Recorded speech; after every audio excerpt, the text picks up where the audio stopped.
महाराष्ट्र की राजनीति के लिए यह दिन पीड़ा से भरा है क्योंकि अजीत पवार के रूप में एक ऐसा नेता चला गया जो न सिर्फ एक कुशल राजनेता थे बल्कि उनकी पहचान जमीन से जुड़े नेता के तौर पर की जाती थी।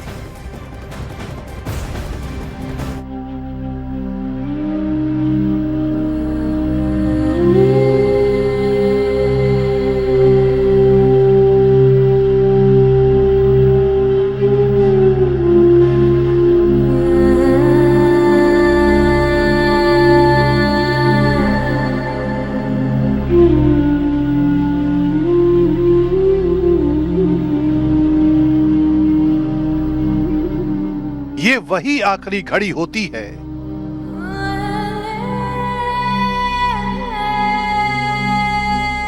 जहां ना पद साथ जाता है, ना सत्ता,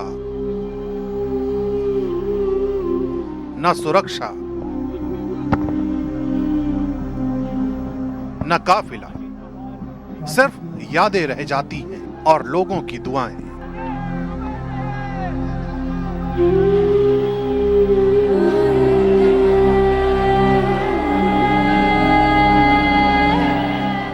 एक विमान हादसे में अजित पवार का यूं चले जाना महाराष्ट्र के लिए सिर्फ एक राजनीतिक झटका नहीं है, ये उन किसानों की उम्मीद टूटने जैसा है जिन्हें लगता था अजीत दादा हैं तो सुनवाई होगी।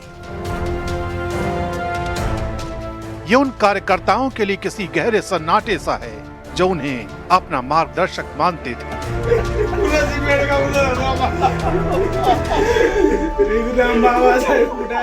अजीत दादा का एक खासियत था कि वो जो बोलते थे वो करते थे।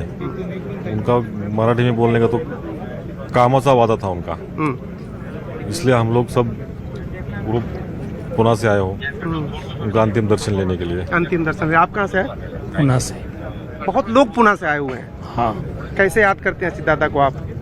अजीत दादा ये हमारे लिए भगवान के जैसे थे, हमारे करता धरता थे, महाराष्ट्र के एकमेव नेता थे और हमारी जान थे वो, इसी तरह थे हम। अजित पवार के आखिरी पलों में उमड़ा ये सैलाब बताता है कि उनका राजनीतिक कद क्या था।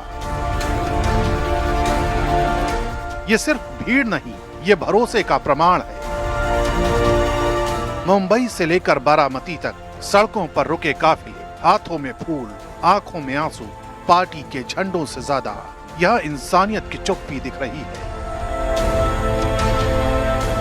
सरकारी प्रोटोकॉल से आगे बढ़कर लोग अपने नेता को आखिरी सलाम देने पहुंचे।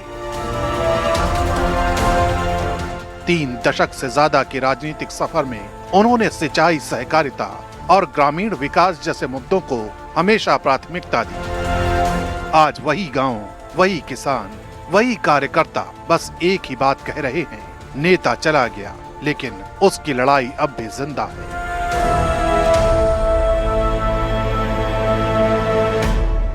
वहाँ के महाराष्ट्र में बोलने में शब्द नहीं। आप भावुक हो रहे हैं। दादा किस तरीके से याद कर रहे हैं? काठियावाड़ जी इधर से हमारे दादा बहुत अच्छे, ज्यादा नहीं बोलता।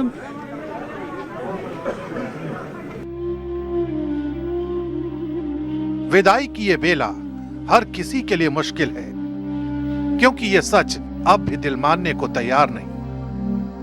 बुधवार सुबह मोबाइल और टीवी पर हादसे की खबर आई और अगली सुबह अंतिम यात्रा की तस्वीरें। यही वो सदमा है जिससे पूरा महाराष्ट्र गुजर रहा है।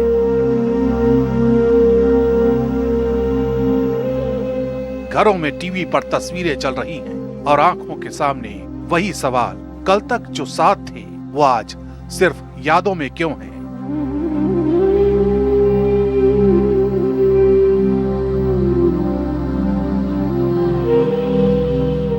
पार्टी दफ्तरों से लेकर गांव की चौपाल तक हर जगह एक ही चर्चा है, एक ही सन्नाटा है। नेताओं के भाषण थम गए, कार्यकर्ताओं के हाथ कांप रहे हैं और हर चेहरे पर बस एक ही दर्द लिखा है, काश ये सच ना होता।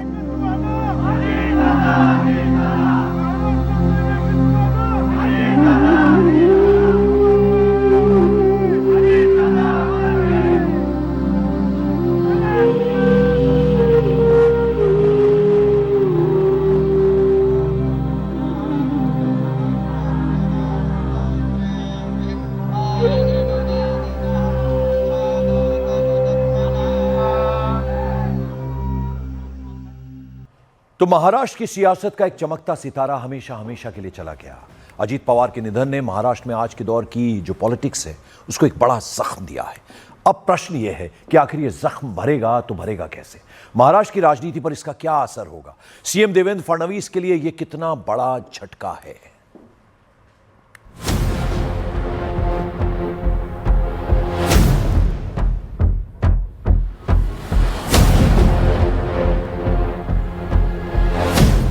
महाराष्ट्र की राजनीति में कई वर्षों का ये सफर अब थम चुका है।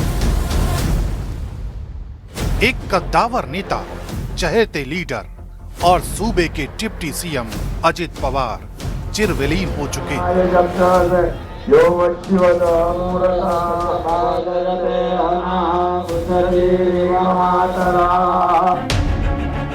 लेकिन उनकी बनाई अपनी एक राजनीतिक विरासत है जिसका जिक्र महाराष्ट्र की राजनीति में हमेशा होता रहेगा।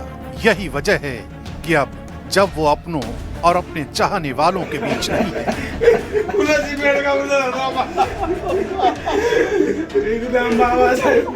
तो उनकी इसी सियासी विरासत और उसके असर को लेकर चर्चाएं जोर पकड़ रही हैं। सवाल उठ रहे हैं कि आखिर महाराष्ट्र की राजनीति पर इसका क्या असर होने वाला है।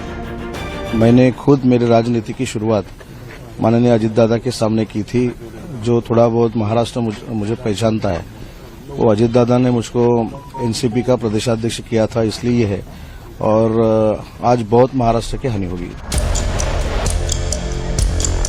अजित पवार सिर्फ सत्ता के गलियारों के नेता नहीं थे, वो चुनावी जमीन के सबसे मजबूत खिलाड़ी माने जाते थे।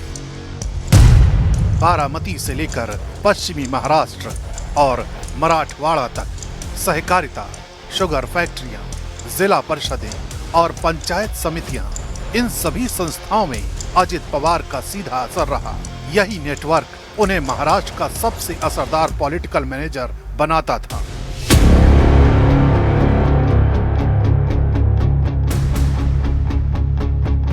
बीजेपी के साथ जाने के बाद भी उनका कोर वोट बैंक पूरी तरह से खिसका नहीं और इसी ताकत का नतीजा था 2024 के विधानसभा चुनाव, जहां एनसीपी को 41 सीटें मिली जबकि शरद पवार गुट सिर्फ 10 पर सिमट गया। यानी सियासी जमीन पर पकड़ किसकी थी, ये चुनाव ने साफ कर दिया। निश्चित रूप से बहुत तकलीफ हुई।